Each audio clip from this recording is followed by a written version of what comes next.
In the wise words of the great Confucius, it does not matter how slow you go, as long as you do not stop. And well, ladies and gentlemen, that has never been more accurate. Recently, I did a Platinum to Unreal speedrun on my YouTube channel, which, by the way, I love you guys so much. You all blew that video into outer space and beyond. But while making that video, I learned that my boy Confucius here was spitting some real bars with that quote. And today, I'm going to be spilling the beans on how you, yes, you, can hit Unreal rank in Fortnite Season 4, and all of the tips, tricks, and tater chips that you'll need to do it. Before we dive into it all, I wanted to give a massive thank you and shout out to TechnoWrath for the kind words and for being a part of the community. Be sure to drop a comment down below if you guys want a chance to be featured in my next video. Also, I have some big news. Here pretty soon, I'm going to be announcing that I joined an org. Some of you guys may have saw my community post about that here on YouTube. So let's see which of you all can guess down below which org it may be. I'll be reading every comment on this video as usual. More news on that very soon. I'm not gonna set a like goal on this video just like last time. I just want to see how crazy you guys can go with that. So if you enjoy the video, please drop a like, and don't forget to subscribe if you enjoy Fortnite competitive content. In this video, I'm going to be analyzing 3 of my best wins that I got on my journey to Unreal in Fortnite Season 4. And I believe that these will help a variety of you guys no matter what skill level you consider yourself to be. This will also include solos and duos modes, just in case some of you prefer one over the other. We'll start off with a solo win that I got in Platinum 2, a good starting point in my opinion. And if you haven't hit Platinum rank yet, don't worry, as these tips will apply to you as well if you are in Bronze, Silver, or Gold. I give this first tip in every single tips and tricks video that I've ever made. You need to set up a drop map. If you don't know how to make one, then you can buy one off of Twitter. They're all over the place. Basically, what a drop map does is it allows you to get the absolute best drop for your drop spot every single time. That way you can win your off spawn more efficiently. You'll notice right here in this game that I had such a good job for this place that this guy noticed I was out dropping him and he had to land on the mountain. Luckily for me, he made the mistake of shooting at me and I had an AR and it was GG's from there. Something as simple as just having a better drop can sometimes be all you need to win the off spawn. Also, something I think is extremely important when it comes to ranking up fast in Fortnite ranked in Season 4 is do not land at the mythic POIs. If you land directly at the mythic POIs, you're going to have to fight a load of people and your chances of surviving decrease. Instead though, what you can do is you can pick a POI that is near the mythic POIs. You can loot that spot up and then you can get ready to go fight the person who is leaving and rotating away from the mythic POI. Because you see, the way it is that all of the new mythic spots, they're all in like the corner of the map, which means around the time of the second zone spawning in, they're going to be rotating away to go somewhere else. And oftentimes they are extremely predictable and you can end up killing them and getting their mythic weapon. Since I landed next to Sanguine Sweets in this game, I had a feeling already I knew where the mythic player was going to rotate to. Usually they don't like to go through Brutal Bastion because that's too obvious. They like to go on the edges of the map so that no one can find them to fight them for the mythic. And that is exactly where I found this player right here. This is a really smart fight to take for 2 reasons. A, we're on the edge of the map, which means the chances we get third-partied out here are pretty low. And B, I know that this is the player that has the mythic because he was on his way away from Sanguine Sweets. So I'm telling myself I'm going to take this fight confidently because if I eliminate this player, the odds that I win the game skyrocket because I will get the mythic. So this is how that went.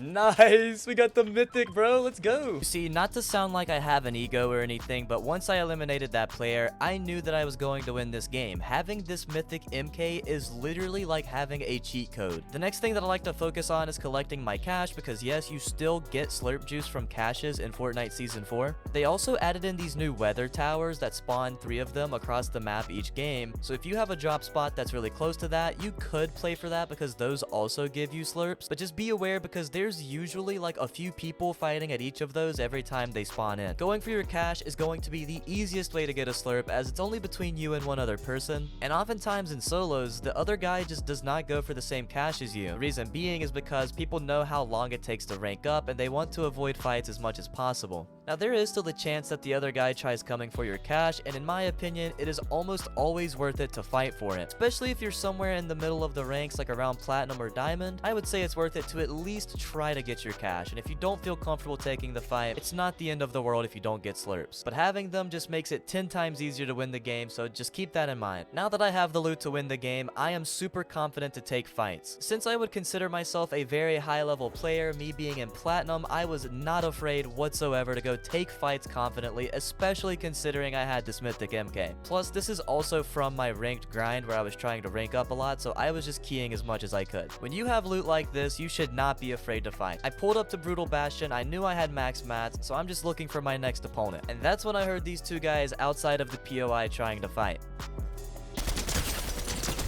Oh. This gun is so insane.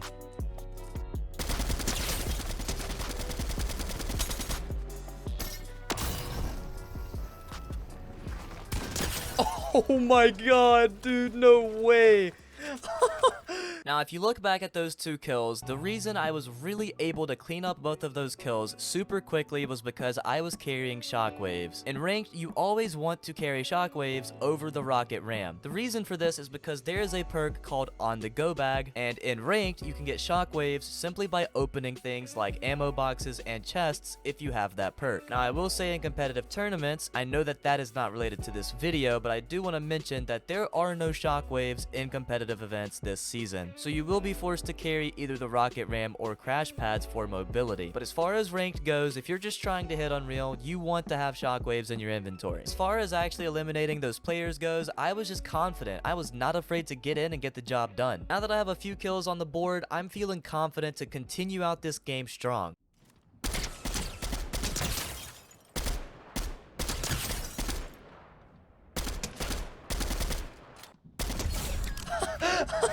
So it's mid-game, and I noticed that the zone pulled on top of this mountain. Something that I want to stress about ranked is that the higher and higher you climb the ranks, the more and more each game becomes a W key fest. What I mean by this is everyone's going to be W keying, the lobbies are going to start dying out really quickly the higher the rank you climb. And what this means is that once you make it off spawn and into mid-game, a lot of times what you can do is just play positioning as if it was a tournament, especially if you have such good loot as a mythic MK that you can abuse the rest of the lobby with. Knowing that I have this gun and knowing that zone pulls on top of the mountain, I do not hesitate to be the first person up there because I know that I will have the best positioning to just hold the entire lobby. Sure, maybe this isn't the most thrilling way to play the game, but this is the most efficient way to rank up. Every single game you play, you should keep in mind that the way to gain the most percent out of your game is by winning the game. Which means with each fight that you take, you're putting yourself at more risk of not winning the game, therefore losing out on the maximum amount of percent that you can get in that match. In ranked, the win is everything, and eventually the kills came to me.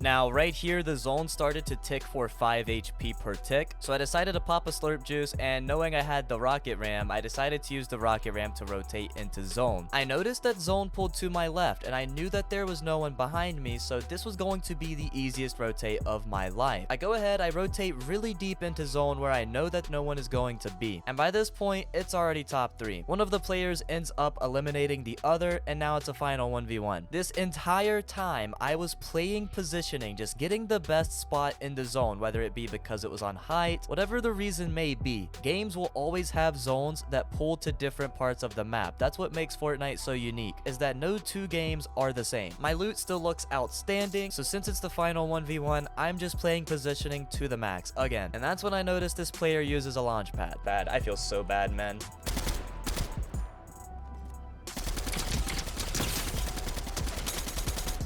Someone tell me how this gun is fair. Please, just tell me. Notice that the zone ended up pulling to my right and on top of a hill. And since I'm thinking that this guy is probably petrified because I have the mythic MK, I decided to use the rocket ram to get all the way ahead and to take height. The moment I took this high ground was the moment I won the game because I knew I was already in this guy's head from spraying him with the MK. And from here, securing the dub was a piece of cake. Bro.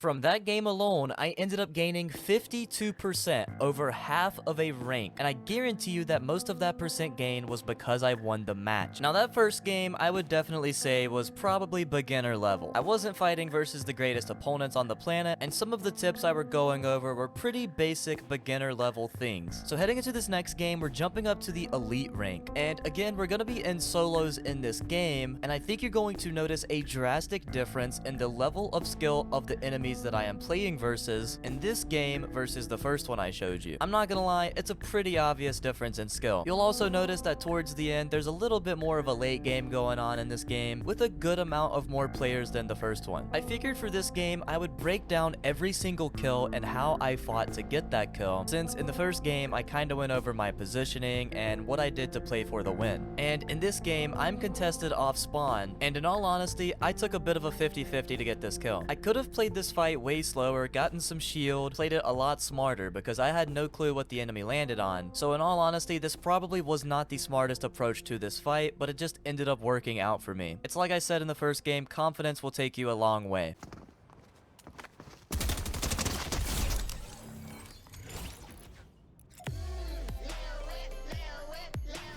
It's really important to remember that as of right now, there is no siphon in the game for when you get eliminations, you do not get that 50 HP in return. So taking 50/50s is definitely something you do not want to do like I did there. Unless you're like me and you just didn't care and you just full on confidence the entire fight. Now in this game, I ended up getting pretty lucky. I know you remember from the first game how I explained my approach to getting the mythic item by eliminating the player that is rotating out of the mythic POI. Well, in this game, that player ended up rotating directly into me. 9 times out of 10, these players, if they have the choice to choose the MK, always choose that gun. And again, this player has the mythic MK. And he wasn't a bad player. He honestly put up somewhat of a decent fight.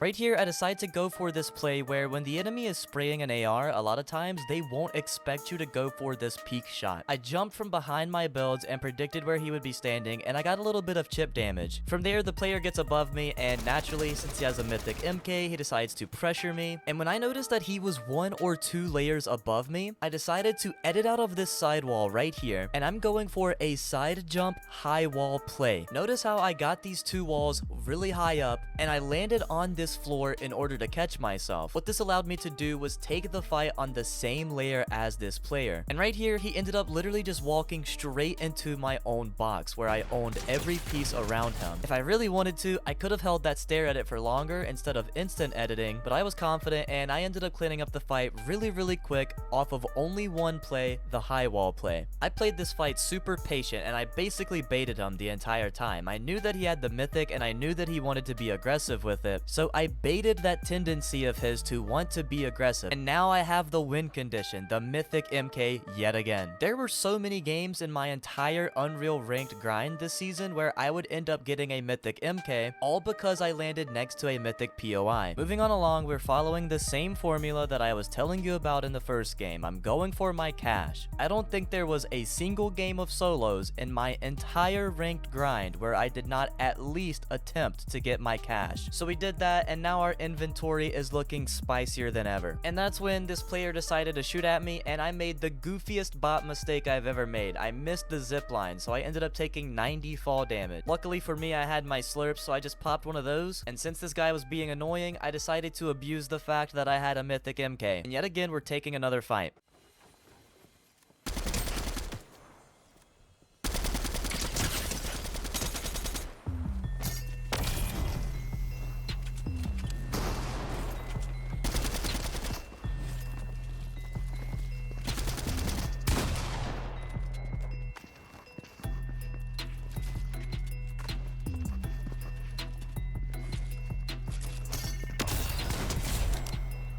Again, shockwaves coming in super clutch, knowing that I had that guy super weak. I just used the shockwave, got a free shot, GG's, fight is over. Moving on along, I decided it was the point in the game where I need to play for the win. You can't forget the win is the most important thing in all of these games. So I rotated into the center of the current zone, and by being in the center of the zone, no matter where the next zone pulls, I will still be pretty close to wherever it pulls, so I won't have the hardest rotate. For example, had I just rotated into the edge of the zone, it might have max pulled, making my next rotate harder. But again, since I was in center, it wouldn't be that bad of a rotate no matter where it goes. I ended up picking up this pretty free kill right here.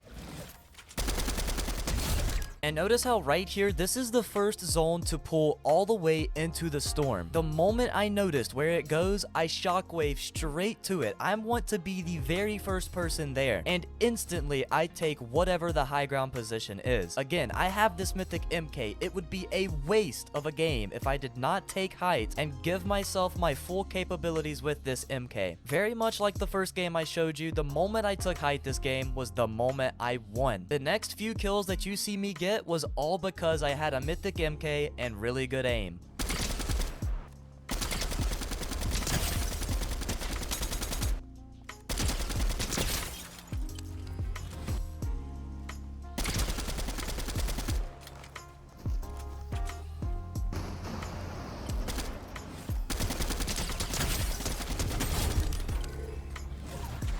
At this point, I was feeling pretty good, and I wanted to try to keep the high ground, so what I did was I tarped in all the way until I was inside a zone, and my plan was to stay up here as long as I could. Unfortunately though, someone decided to look up at me and shoot at me, and I noticed that zone did not pull necessarily close to where I was, so I decided to shockwave down and get on the very front side of zone, and if I wanted to, maybe I could retake height again because I'm at the front of the zone. It's an easy spot to take height from. And that's when this player got a little bit excited, and he decided to try to make a shockwave play on me, but my mythic MK had other plans for him.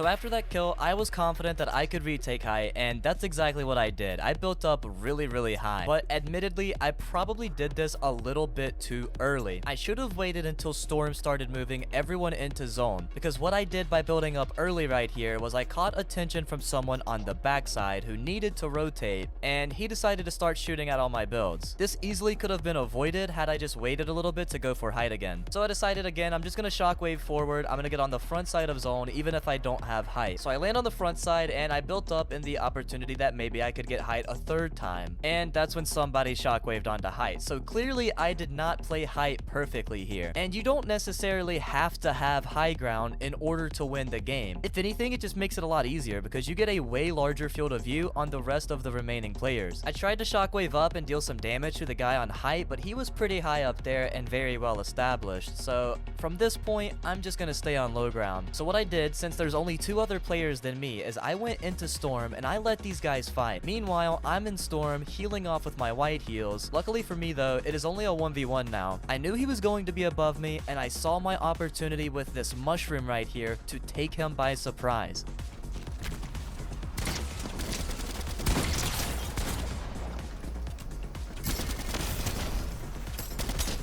Oh my god, I'm the GOAT, bro! I ended up going from 92% in Elite all the way to 21% in Champion, which is a 29% gain. As you can tell, in these higher ranks, you are getting less percentage for a win than you would if you were in Platinum or Diamond, which is why I've been stressing this whole time that the win is extremely important, is because the percent gains begin to slow down once you make it to Elite. I really do hope that you guys are enjoying the videos so far. I really do like to make these where I sit down and I analyze my own gameplay in like a VOD review style. Hopefully you guys are catching some tips and tricks and kind of noticing some of the things that I do in my gameplay and are able to apply it to your own gameplay in order to level up as a player. We still have one more game that we're going to break down in this video, but really quick, if you're enjoying the video so far, be sure to drop me a like if you haven't already. It helps the channel out way more than you know. Going into this last game, this is going to be a duos gameplay instead of a solos. I know a lot of people out there who don't have a teammate who only play solos, and I also know a lot of people who do have teammates that they can play duos with, and I'm not gonna lie to you guys, duos is definitely the optimal mode to be playing ranked in. Once you make it to elite and champion ranks, it feels like it's near impossible to get big gain percentages in solos in those ranks. So once you make it to elite, I would highly recommend that you start playing duos with someone that you play really well with, because it doesn't make the most massive difference in the world, but it does add up each game that you play, the more percent that you gain out of duos. So in this game, I was playing with a buddy of mine. His name is KOOP. You guys have probably seen him a few times if you've been watching my channel for a little bit. I'm gonna be leaving his link down in the description below. Go show him some love. He just recently had his best YouTube video ever with his solo Unreal speedrun. But this is in the champion rank. We are officially in the final rank right before Unreal. It was in this game that I'm about to showcase to you that we ended up hitting Unreal. What kind of how to hit Unreal video would this be if I didn't actually show you how I hit Unreal and broke it down? We noticed that this team was rebooting in the storm, and anytime you guys see a team rebooting, it is almost always free kills. You should be so confident. Frying them. They're dead. Nice. Focus the teammate, yeah. On me. I hit him 60. Hit him 60. He's still shielded. Whited. Cracked him. Dead. Nice, bro. Good call. You're so smart. The same thing that I told you in solos can also be applied right here in duos, is that we wanted to go for our cash loot. If anything, it's even more important in duos because you're going to be getting double the slurps, 2 apiece. Also, one thing I wanted to mention before we get back into the gameplay analysis of this game is once you make it to this rank, champion, you see that I'm 94% right here, and I only need 6% in order to hit Unreal. 6% does not sound like a lot, but in champion, you gain so little for a win. I recall getting 6 to 8 kill wins in champion and only going up 8 to 10% in my rank. You are going to spend so much time in champion rank if you make it to this point in this rank compared to every other rank in the grind. To give you a little bit of perspective, it took me 8 days to hit Unreal from Platinum 1, and 3 of those days were spent in the champion rank. You have to look at it this way. In champion rank, you're going to be playing the best players you've ever faced, and on top of that, let's say you get a 5 to 10 kill win, you're only gaining 10 to 15% max for that win. The best advice that I have for you is once you make it to champion, understand that you are in a rank that the top 1% of players never even make it to. And odds are if you do make it to champion, you'll have the time that you need to hit Unreal. Just understand that it might take you a few days. You gotta be willing to put in that time to grind. And I'm not 100% sure about this, but I think they made it slightly harder to hit Unreal this season than it was in Season 3. Which means if you've made it to Unreal, you have to understand 0.5% of all people that play ranked even make it to Unreal. I just wanted to point that out because some of you guys might make it to champion and you might notice that the percent gains are extremely slow. And honestly, I think that's the way it's supposed to be. Unreal is not supposed to be an easy rank to achieve. But anyways, let's get back to the game. Notice how we're rotating to the very top of the zone while also being outside of the current zone. What this allows us to do is avoid the bulk of all of the fights taking place because we just want to make it to late game and catch the win. After all, this is my rank up game, so all I really need to do is win. I don't need a ton of kills. We ended up finding a really good spot on the side of this mountain next to Brutal Bastion where we could base up like halfway down the mountain and hold this team that was above us because the spot they were in was not in the current zone. This is a simple hold play where we keep them between us and the storm, and it ended up working out really, really well for us. Yeah, they're dropping, they're not even talking. Crack. Nice. I mean, we keep this, yeah? Yeah, hold on, come here. Cracked one again. Yep. Dead. Nice, we go for this loot, yeah? In case you didn't notice, that team was super unaware of the fact that the storm was even that close to them. So when we started pressuring them when they knew they needed to get into zone, they started freaking out and it became the easiest kills that we could have possibly asked for. So we noticed immediately after eliminating that team that zone pulled back over towards Brutal Bastion. There's only a few teams left, so if we can just get a decent spot here, this is the part of the game where we really want to prioritize a goated spot in zone to really help ensure the odds that we win this game. game. I ended up following KOOP's lead right here. He rotated us under this hill so we had protection, and sure enough, there was a team in the distance trying to snipe us. So W rotate from KOOP here, and we found a spot right here on the inside edge of the zone. This is a great spot to be because there were only 2 teams left alive, and we ended up positioning ourselves not between those 2 teams, but instead in a position where we could get one of the teams focused with the other team. You never want to position yourself where you can get sandwiched, so to speak. So this was a really good edge zone spot. Eventually, the team that became desperate to get into zone ended up running directly into us, and that's when KOOP had an opportunity to full piece one. Get back up. Yep. You can make space for us, yeah. Full box, full box, box, box. I'm here. Dead. Nice, you're crazy. Yep.